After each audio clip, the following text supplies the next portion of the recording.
Hey friends, this week's episode is a little different than normal. I'm sharing a podcast that I was recently a guest on. Sophia from Travel and Transformation invited me to talk about a topic that we didn't really, we got to, but it wasn't really the heart of what we ended up talking about. She wanted to talk about how gluten may be affecting weight and metabolism for women in midlife. And we talked more about hormonal impacts, digestion, and how intermittent fasting may not be the answer and how it may not have anything to do with gluten whatsoever. Anyhow, I'm sharing it here with you, and I do hope you enjoy Sophia's podcast and our conversation together.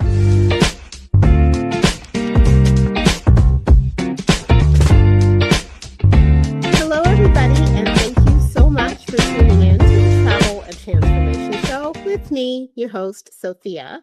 And today, my guest is Charlene Stiles. Charlene is a holistic nutritionist who is also an advocate for midlife women.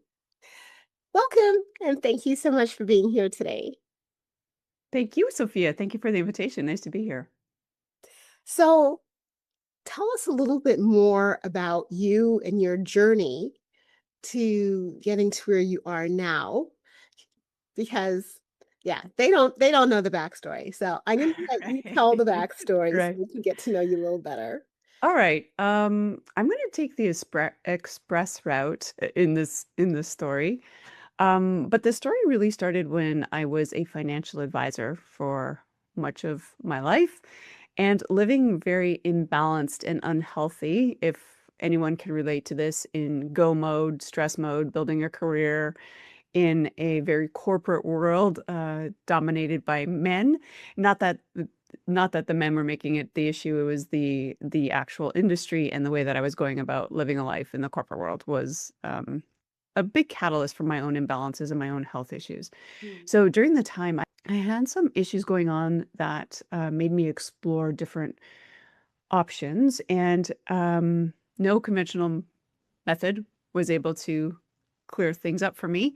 So I was always a person into natural health, and that just kind of opened up Pandora's box. And at the time, I knew that I needed to get my nutrition under wraps. And but when I started looking at like what does that mean? What is actually under wraps and what is healthy?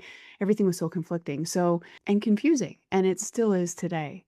Yeah. And perhaps even more so today than it was back in the day when this my journey started. So I thought, I'm just going to go to an unbiased source and learn about nutrition and how to support my body and my health from an unbiased source that has nothing to pitch me or sell me.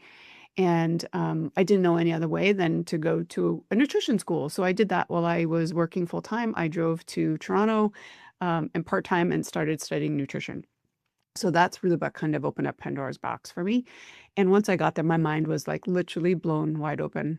I was like, oh my God, here I am, knowing all kinds of things about profit and losses and spreadsheets and numbers and wealth, but I didn't know how my body worked. So I was like, oh my God, why doesn't anyone teach us this? Like the most important asset that we have for our entire life, like it doesn't come with a owner's manual. And you know, what I learned maybe was just passed down from generations before me. So whether it was accurate or not, and where do we actually get this information from? It doesn't come from our education system. It certainly doesn't come from our medical field. It comes passed down to us from our parents or caregivers or something like that. And that is really subjective and also perhaps inaccurate. Yeah. So that's what kind of opened the door, and from there, I studied, for funsies, I added in taking a yoga teacher training course at the same time while I was working full-time as a financial advisor, driving part-time, to study nutrition, and then I started studying, yoga in a way to just learn more about it. It just was, this whole organic evolution, and it was really yoga that was the catalyst for me to learn about myself. I thought I was gonna be learning about yoga, I really was learning about myself, Mm. and that was the catalyst for me to step out of my career. I wasn't sure what I was going to do, but because I had some space now and I left my career, it opened up the time for me to go back to nutrition school. And then one thing just kind of led to another. It was never meant to be a career. It was never planned. It just happened organically. And once I had this information, people started asking me questions, and it just kind of grew one step in front of the other. And I practiced general nutrition for a number of years, and also a yoga teacher, meditation teacher. Um, but then perimenopause hit for me, and everything I learned in nutrition school was like blown out the window. Nothing seemed to work. Nothing made sense. And I was like, what is happening here? Um, so that catalyst, my own journey into perimenopause, really not allowed me, it kind of humbled me, first of all. And I don't want to say forced, but it led me to understand and want to know more about women's hormones, particularly Mm, metabolism, and most generally female hormones, because that's what I was dealing with. And then that introduction kind of blew my mind, kind of like what nutrition school did. I was like, wow, how did I miss all of this? And until you actually live it, you have a different type of invested type of interest in it. So my work today is predominantly with metabolic hormone and weight issues. Most predominantly, I deal with midlife women. Not to say, I mean, I have clients that are in their 20s, I have clients that are in their 80s, I have male clients, but most predominantly, midlife women is my uh, who I help the most. Does that answer the question? I but mean, it it really was kind of does. long, but short No, it version. really does, because it's just interesting sometimes when you look at the evolution of things, that it's experience or lack thereof that drives you somewhere else. And then the fact that you were studying, basically food is medicine, because as a nutritionist, you learn how different foods affect your body, but then you hit Mhm. this thing, feels like this wall called perimenopause. And some people don't even know that they're in it. You just know Totally, that totally. something Yeah. has changed because the doctors don't talk about it. Mhm. Even my female doctor never spoke to me about it. Yeah. So I just knew that I didn't feel right. And I was like, hey, this is what's going on. And it's like, oh, Mhm. yeah, that's normal. Okay, we'll do a couple of tests. Okay, your tests are normal. It's like, cool. I don't feel normal, Right. you It know? it So totally doesn't feel normal. Mhm. So it's good to know that you're out there and advocating for women who are going through this period in life, because, yeah, now there's a whole lot more information. Now there are a lot more people talking about it, but sometimes, sometimes less is more, because now Yeah. there's so many choices, and a lot of people are saying the same thing, which is good because there's a through line. And Right. then Yeah. you It have must be true if a whole you bunch of people have are saying people off over to the left, you have people to the right, and then you Mm. have men jumping in the mix, you know, Mhm. and Yeah, very and true. it's like, okay, dude, cool, because you probably have good information, but you haven't experienced this. So Mhm. it's good that you can talk about it, but at the same time, you don't know what it feels like. And no, you don't have to know exactly what it feels like to be able to help somebody, because that's like somebody saying, well, you never had kids, so you can't help somebody who has kids. Not true. Right. Or you've never done this. It's like I could say to somebody, well, you've never skydived, so you can't coach me on anything related to taking a risk. You know, Right, right. so while that is not necessarily true, it's also good to have people in the spectrum that are experiencing or have experienced what you're going through, because then there's a different level of Mhm. understanding than not. Yeah, and if I just may add, I think from my perspective, there was probably a lot more experimentation as well, like looking at different options and trying different things because it was my lived experience, right? So trying to find the solution that worked for me, and then once I figured that out, um, being able to kind of share, different options and alternatives that may work for different people. Right. Yeah, yeah. And I think we also have to realize that it's not a one size fits all, because Mhm. everybody's body is going to react differently, and everybody's not at the same point in time. just because they're at the same age in time. Yeah. So there are a Exactly. lot of different factors, and I know, like, working with, because I work predominantly with single professional women who are over 40, so that comes with its own thing. Mhm. Yeah. And but some of the conversation does revolve around perimenopause and menopause and postmenopause because, Mhm. again, lived experience. So it's something that you can relate to because sometimes, going through all of this, there could be a loss of confidence and you don't even realize why, but it could Yeah. just be, well, and I hate to say just because it's a huge thing, but it could be hormonal. Yeah. And if you're able to help your hormones do what they really need to do, then perhaps your mood regulates, your nervous system regulates, and Yeah. you're able to function better. Mhm. Yeah, and I think, it currently, like, right now in our environment, more and more people are having these conversations, and, as women, we're more open and trying to speak to our younger selves and let, generations before us know what may be coming. But before, it seemed like and so many of the people that I've worked with and talked to, are just kind of resolved to this is just the way that it probably is because I'm getting older. This is just part of aging. Or, my metabolism is slow.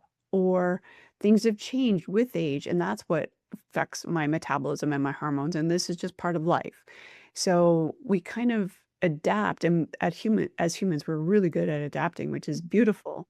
But it also can make us complacent to think, oh, this is just the way things are. Right. And, to get stuck in that loop of if you've been there, if you've been in this, perimenopause kind of, um, slump, I will call it, where you're not feeling like yourself, when you're thinking like something isn't just quite right, or, you're thinking you may be going crazy, whatever. I mean, there's so many variables, and, most of the time it's, you know, brain fog. Yeah. Most people are feeling foggy, fluffy, like carrying around extra weight, and it just kinda slows them down. So, um, anyone listening to this that may be experiencing it and not quite feeling themselves, I just wanna offer some hope that it doesn't have to be the way that it is. There are things we can do. And maybe we'll talk about some of them today. I don't know. We'll see. Well, it's funny because the way the things that you just said, foggy, fluffy, and Yep. then so I just thought about the 3 apps. Okay, so if you're feeling foggy, you're Yeah. feeling fluffy, Yeah. and you're just like, "Fuck it." Yes! The 3 apps. Yeah. That's exactly the feeling. Because it kind of feels like for most people that I work with, myself included, like, you try all the things, right? So you do get to the point of you tried so many things and you're so committed to doing something, and then there is this point of defeat where you say, "Fuck it. Can't do it. Nothing's working. Forget it. What's the point?" Right. Totally. Yeah. And that's a hard place to get stuck in because, Yes. I mean, this also is a point in life when a lot of people well, okay, let me say, a lot of women start to reevaluate what's important. Mm. Yeah. They start to value peace more. Yeah. So a lot of women in this time of life start giving less fucks, really, Yeah. to anything in life. Which is so beautiful. It's such a beautiful time.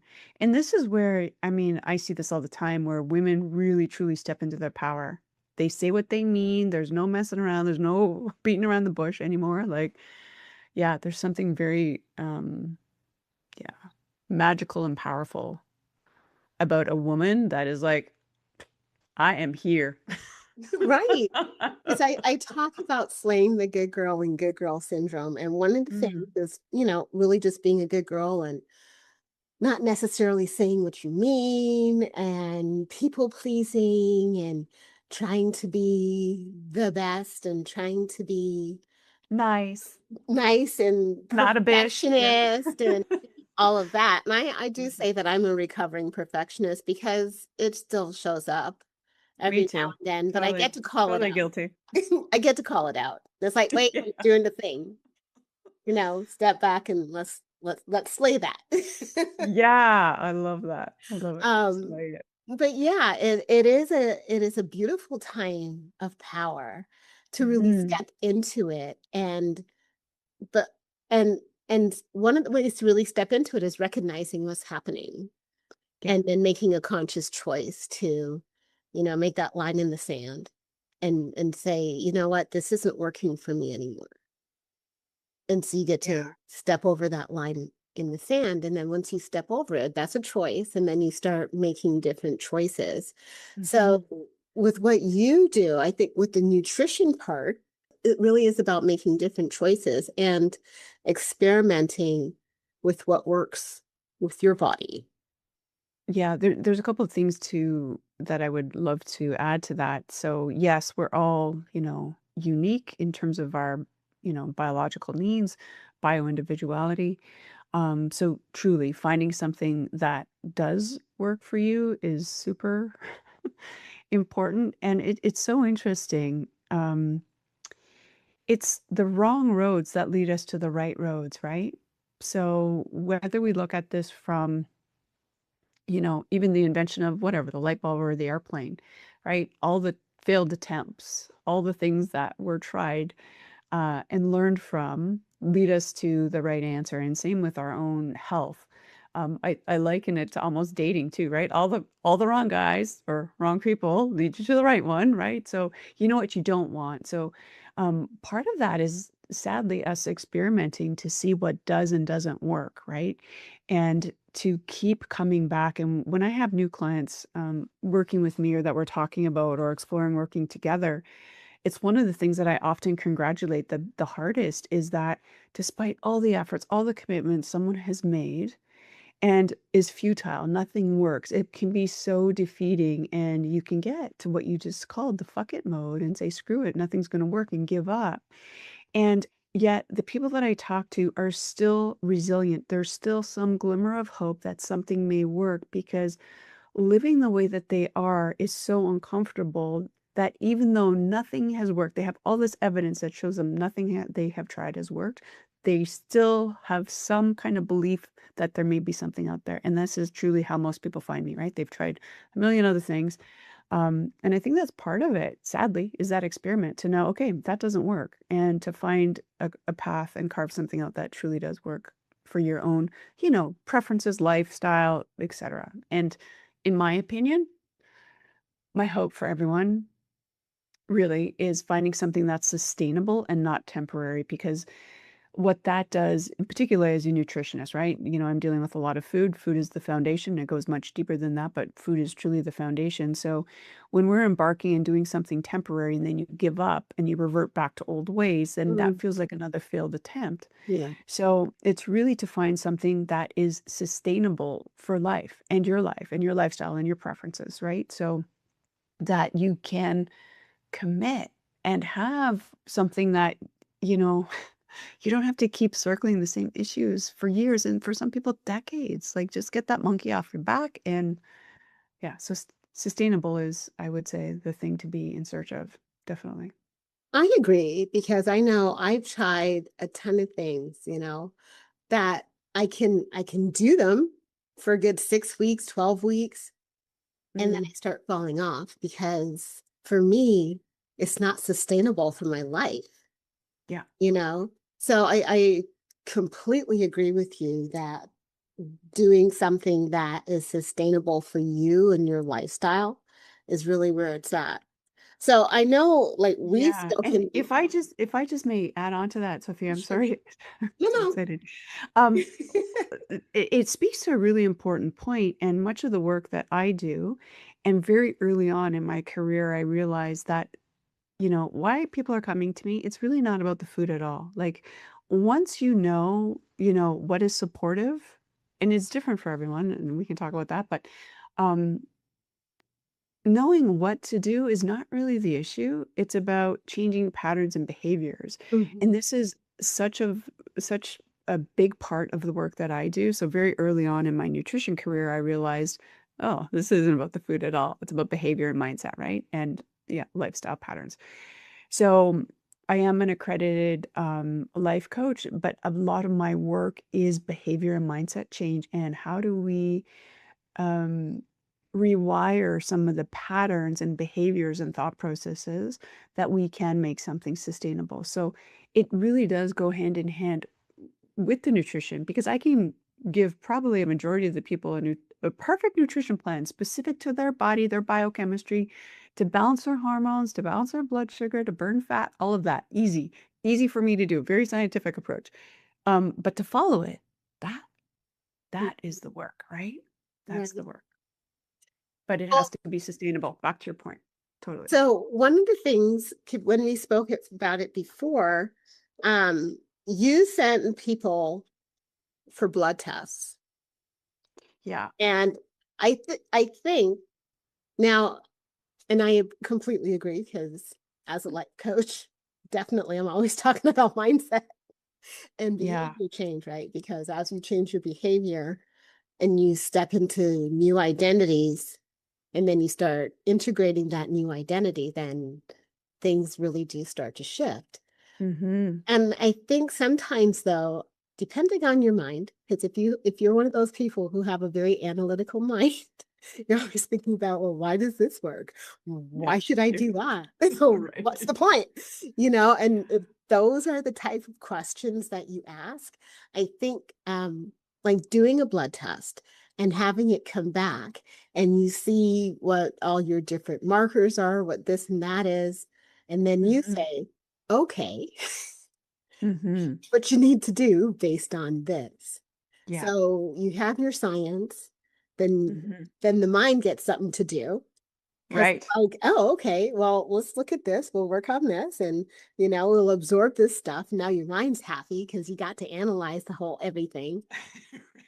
And I Right. think at that point, for some people, not everybody, because they're different quadrants. Some people are analytical, some people are promoters, some people controllers, all the things.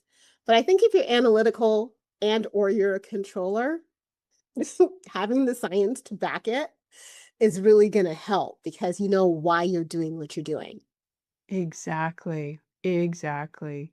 And to your point, like me going to nutrition school and understanding the fundamentals and the biomechanics behind how things work, it almost exactly to your point, like once we have this information, I found for myself personally, it was something, it's like a crime against my own wisdom once I knew better, right? Like, how do you, I mean, you can go against it, but you do it knowingly. But, if someone says to you, and I know the whole gluten thing for you.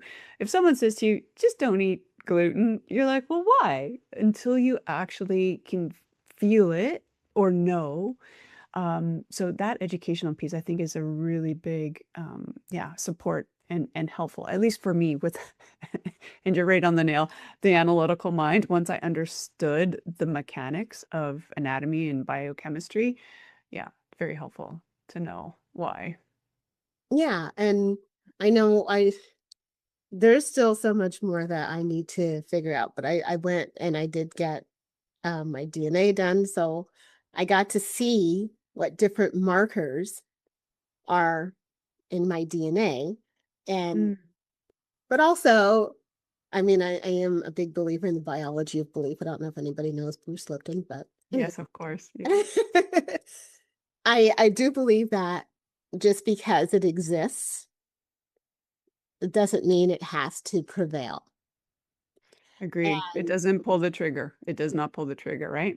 It may yeah, load the gun, but it doesn't pull the trigger. Yeah. and even if the trigger is pulled, then I feel like I could be wrong, but if I choose to believe it, then my body will work with me.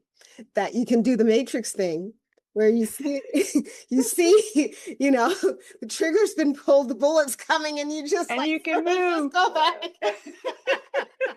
and let the bullet fly past you. Totally. So that you can actually reverse what's going on Yeah. with proper nutrition, and now with proper information, proper nutrition, and exercise, movement, whatever that Yeah. looks like, play part. Lifestyle, patterns, behaviors, and thought processes, all of it can, yeah, totally. So, I mean, yes, I do Mhm. have some more digging to do, but my mind was already happy. It's like, "Oh, that's there?" I was like, "I didn't know that this could be part of your DNA." You know? Interesting, It's yeah, just it's really fantastic. interesting and different things that for some people, like, they get very passionate about things. Mhm, They're all in it and they're all excited. And for other people, it's like, "Oh, okay, well, yeah, that's interesting. That's so mhm, cool." But that passion isn't there for them. But yet mhm. that you can create it, but that's also like in your DNA, Yeah, whether or not, you have that level of passion or yeah. entrepreneurship. Who knew?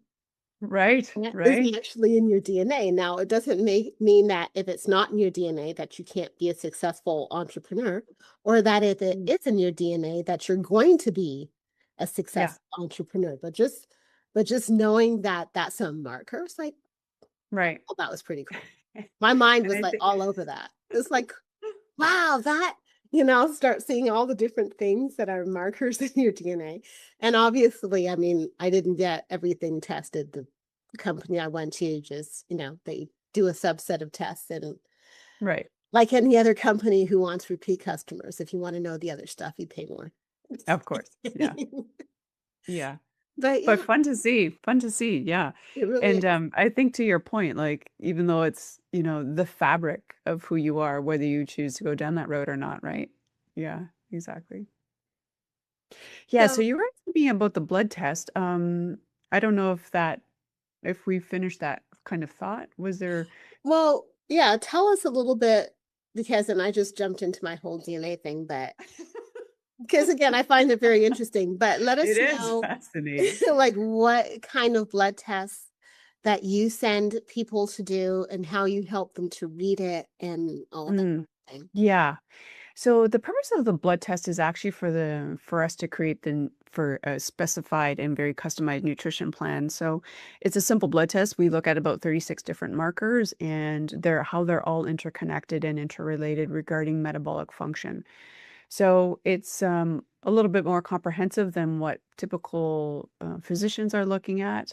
We're looking at it very specifically for metabolic function and then how do we support it. So the plans that we create that I have created for my clients are not it's really fascinating, and this is a mind bender for a lot of people. It's got nothing to do with calories. It's got to do about the nutrients that are in specific foods or amino acids in different proteins and the unique um, composition of specific foods and how they're going to support a person's biochemistry Mm. and metabolism. So we look at very specific proteins, very specific vegetables and fruits that are the most supportive or would have the most added benefit or value to a person's body at this juncture in life, right? So we take into account, of course, health history, medications, and the blood test is really for the creation of the nutrition plan. And I guess just to reiterate again, it's got nothing to do with calories when we build it out. It's got to do about the nutrients in the specific foods that are most supportive. So basically, it's like, um, you know, you're eating the pharmacy, right? The pharmacy is the food. It goes much deeper than just specifically the foods. What we're doing primarily with our plans are, and we don't talk about this a lot, people come with very specific issues that they want rectified, and they don't really sometimes care about the science. The ones that aren't analytical, some do love the science. Um, but really they want results, right? So what that does just on a high level is we're getting rid of inflammatory kind of contributing factors, Mm. but also healing the gut, and balancing hormones. So one of the key things that we do is regulate blood sugar. And blood sugar, as you may know, is the catalyst to insulin regulation. And insulin is the conductor for pretty much the whole hormonal cascade. So there's three things that are tied together, which is hormones, inflammation, and the gut or gut health and digestion. So what we know, or what I've come to learn in my work in this field, if your gut is impaired, if your digestion is not optimal, you have inflammation. Mm, When there's inflammation, your hormones, they're still communicating, but it's almost through swampy water with this inflammatory response. So there's like static on the line in terms of their communications. So the gut imbalance creates inflammation. Inflammation actually, it's so funny.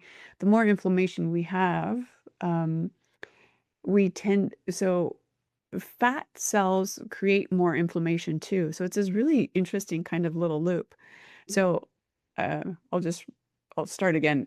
Gut impairment leads to inflammation. Inflammation messes up hormone communication. So those three things I call the tricky trio. They're all intertwined, and many people will come to me thinking, "Oh, I have a hormone issue," right? Because how they're feeling in particularly in perimenopause or menopause. There is no menopause. Menopause is one day. We're just going to call it postmenopause because after you've had that one day celebration, we're in postmenopause. Um, so people will come, sometimes with hot flashes or, migraines, and they think, okay, they have a hormone problem, but what they really have is all three, right? If we have a hormone imbalance, we know that there's some inflammation. And so it doesn't matter where you enter into the loop, those three things always go together, the tricky trio. So I think of them like the three amigos. Where there's one, there's three, mm. all of them. So with a lot of people talk about insulin resistance. So Mm. is do you end up with insulin resistance when you're um you have a lot of inflammation and you're not digesting well? Yeah, that those are generally the catalysts. Yeah.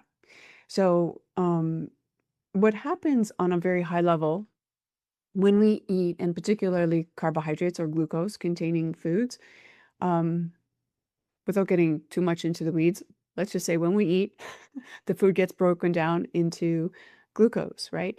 That glucose fuels our immediate needs for energy. What isn't being used immediately for fuel gets stored in primarily the first storage locker. The two storage lockers are your muscles and your liver. Both of those have very small storage capacities, and particularly us as females in midlife, we tend to lose muscle mass after the age of 30 if we're not actively building it. So for women, like in comparison to men, we have smaller storage lockers in our muscles.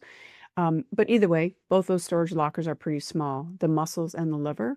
Mhm. And then all the excess that's not being used immediately gets stored as fat. So it's insulin's job to come around when so after we've eaten something that contains glucose, it's insulin's job. Insulin is released to kind of clear up the streets of all the glucose that's in the bloodstream.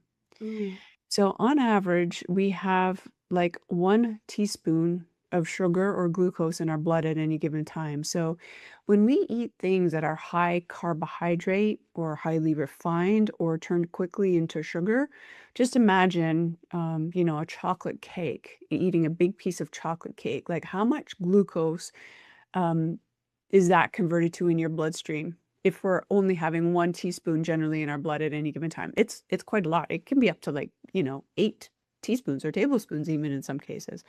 So insulin's job is to come and kind of clean up the streets and then take care of that extra sugar or glucose, right? So liver and muscles, and then the rest gets stored as fat. So insulin becomes insulin resistant when it is we have so much demand for insulin, and this um, this kind of extra exertion now is it's been knocked on so many times for insulin to be like the rescuer. The um the way that so how insulin works, it's almost like a little key that goes into a cell to open up the door to allow glucose to get in, right? mhm, So when we have insulin resistance, it's like someone's knocking on the door, but no, the door, nobody's answering the door. So the glucose can't get into the cells. So this is how we become insulin resistant. I don't, that was a really long way to me answer that question. Did that answer it? Well, okay, here's kind of what I heard. Okay. Insulin has a job. The Yes. job is to sweep the glucose out. But Right. if you keep putting too much glucose in, insulin says, I'm tired and I'm not coming to work today because I am really resistant to doing this. So I'm not going to do it anymore. So Yes. then, so then eh, you get, the storage of fat, you get the fatty liver, Yeah. and because you don't have a ton of muscles, there's not a lot of places to store it, and insulin just went on strike. Right. And for fun, this is a really interesting point. We don't, as time goes on, and if we have more body fat, it's not that we have more fat cells per se.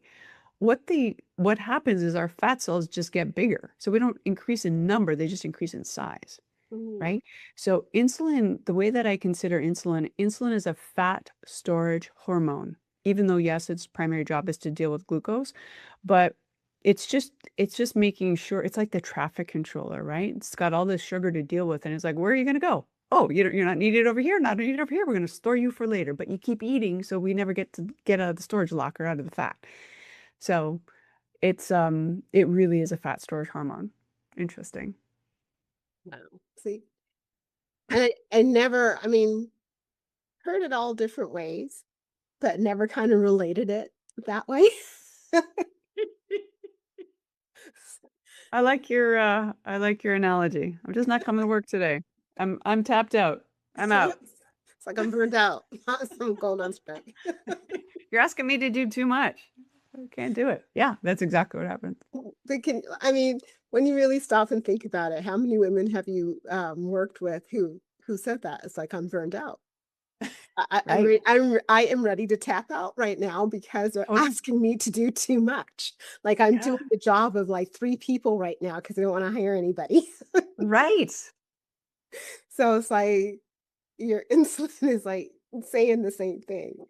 You It's know, your if your body were corporate, it's like I'm doing the job of three people and I'm burnt out now. I'm out, man. I can't take any more. Yeah.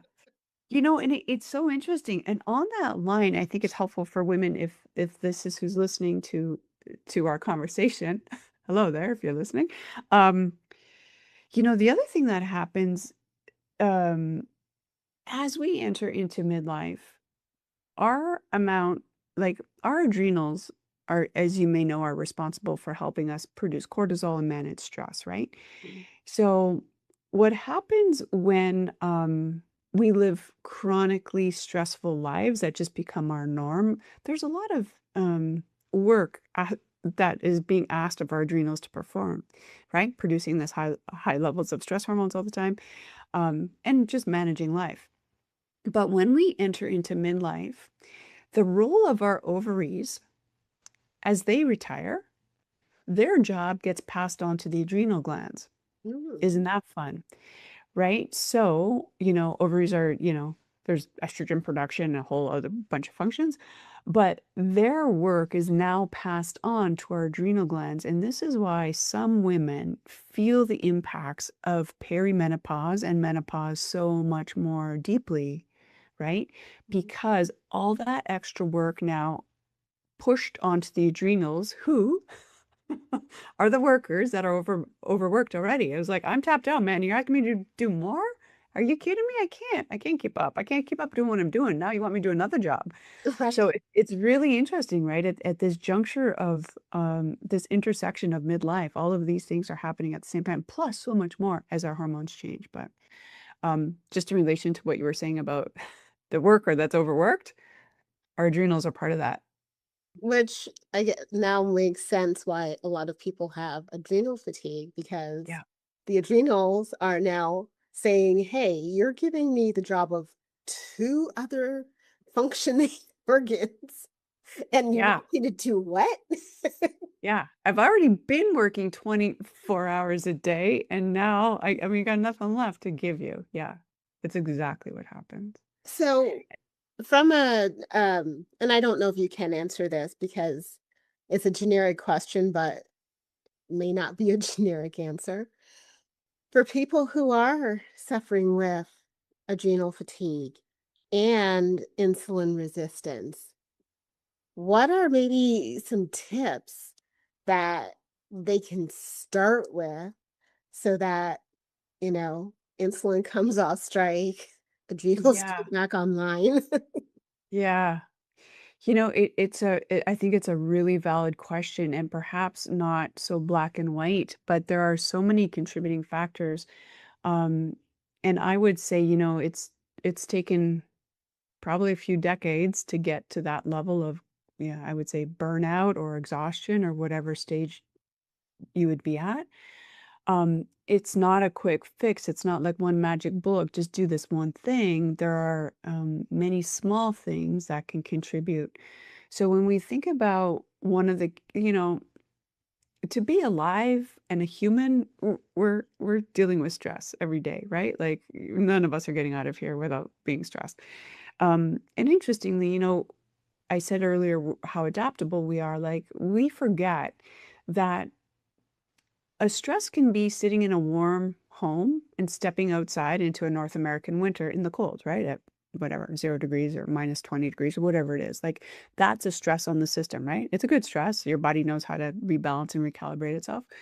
Um, but the more that we can reduce the amount of stressors would be the most ideal. And that comes from not just, psychological and emotional stress, but also physical stressors. And one of the key ways that I would be remiss if I didn't talk about as a nutritionist is to help balance blood sugar and keep insulin levels stable. Mm, And what that really comes down to is 3 meals a day that are balanced with protein, fats, and carbs at every meal. My approach, what I found to be very effective is 3 meals with no snacking in between and no fasting. And the no fasting is actually because most of the women that I deal with are in this exact same position. mm, Burnt out, stress, nervous system is dysregulated.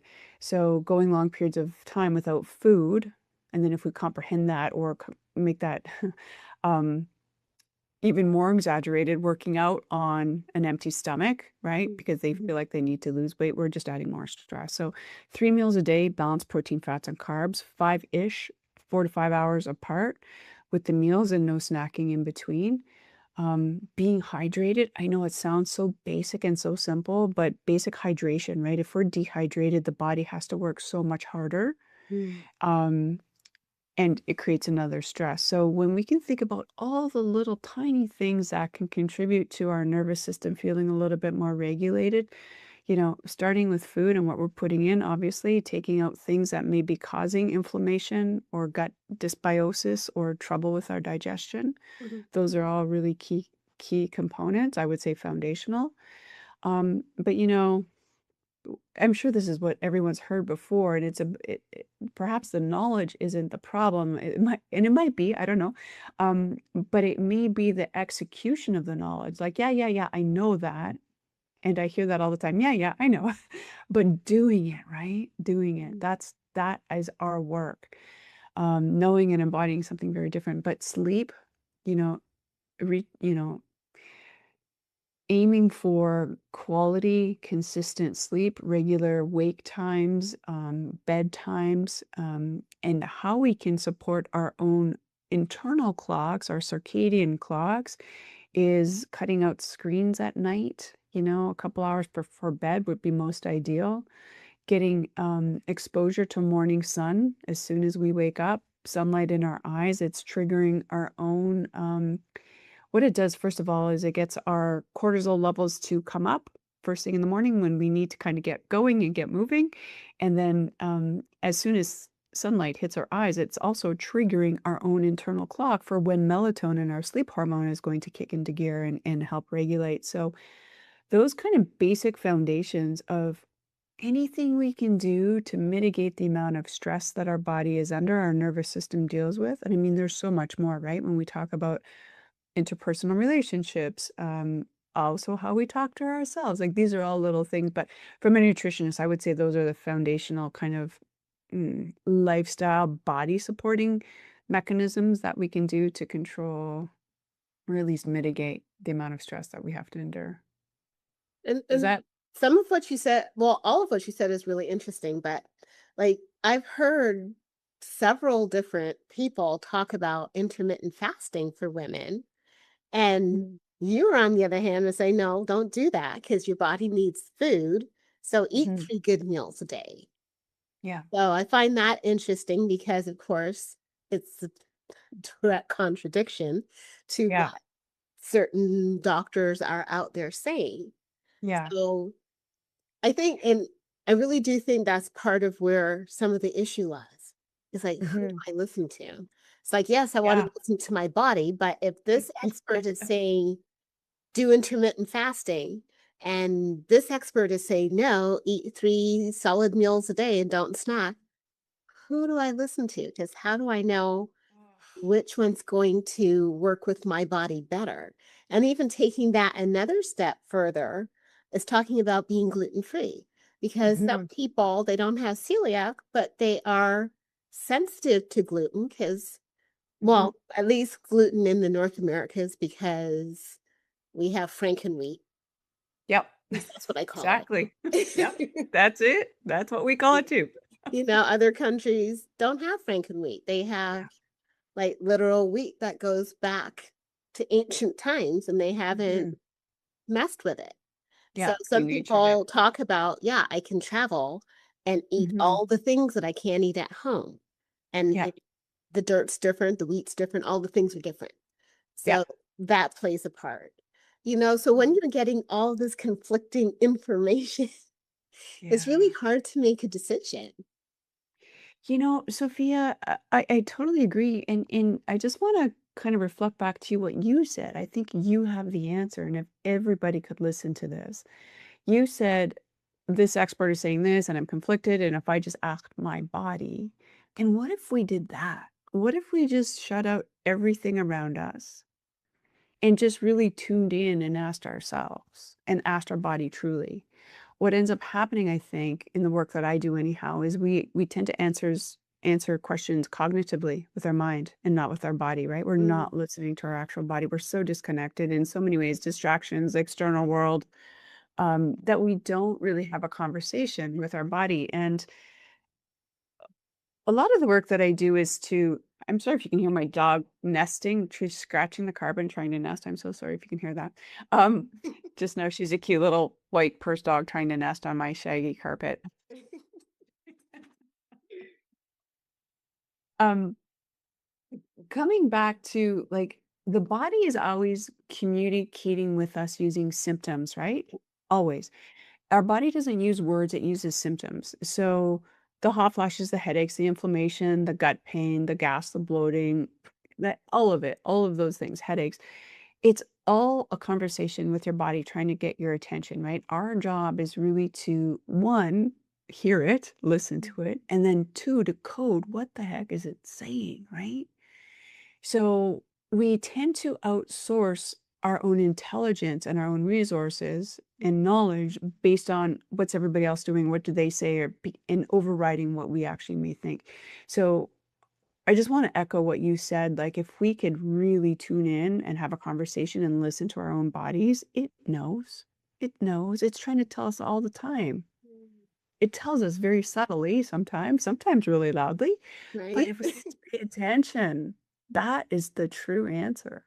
That's the true answer. So I think, in there you had a question about gluten.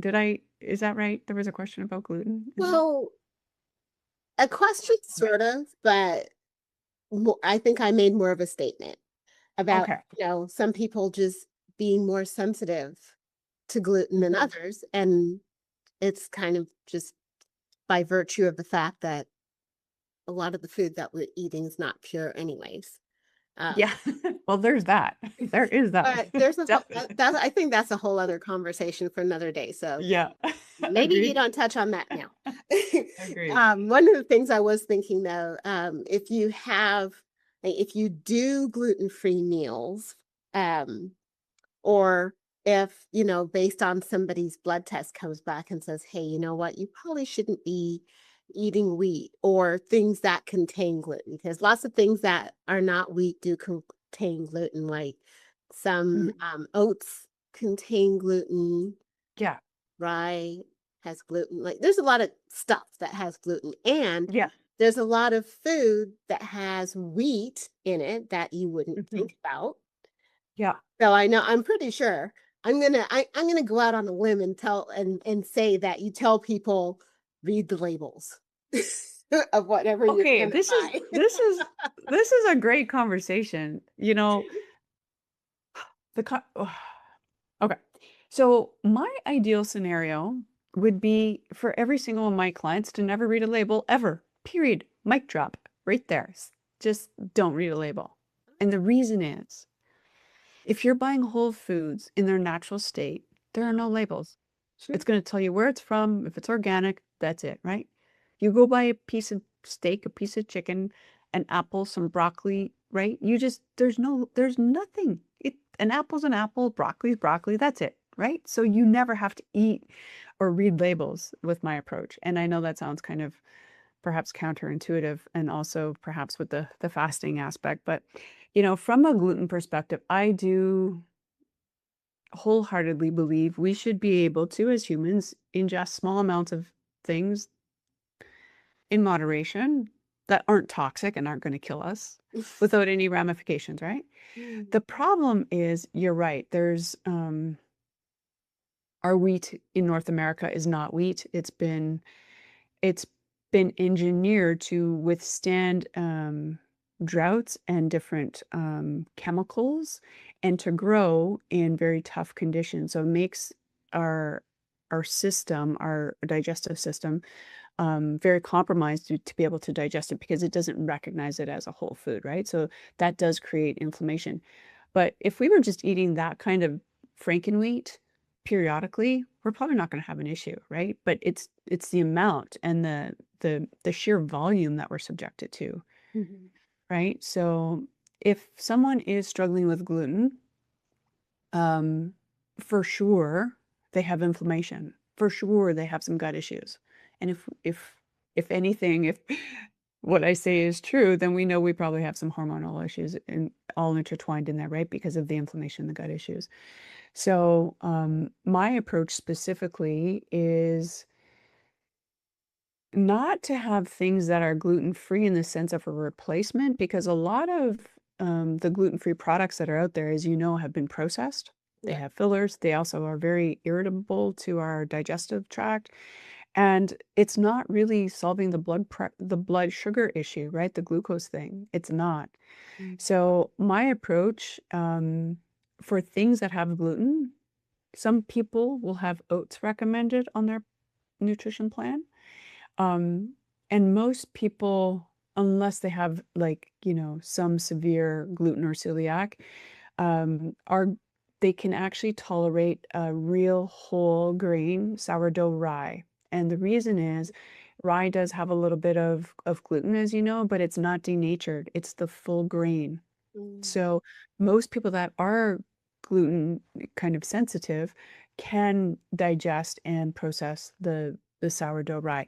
But when I say rye, the rye that I recommend is like European style. You pick up a loaf in the deli. It's a brick. It's so heavy, really, really thinly sliced. mhm, So rye that we get in North American bakeries, if you can squeeze it, it's got wheat in it. That's not what mm. you want. You don't want that kind of rye. So straight up sourdough, old old whole grain rye is usually pretty tolerable for most people.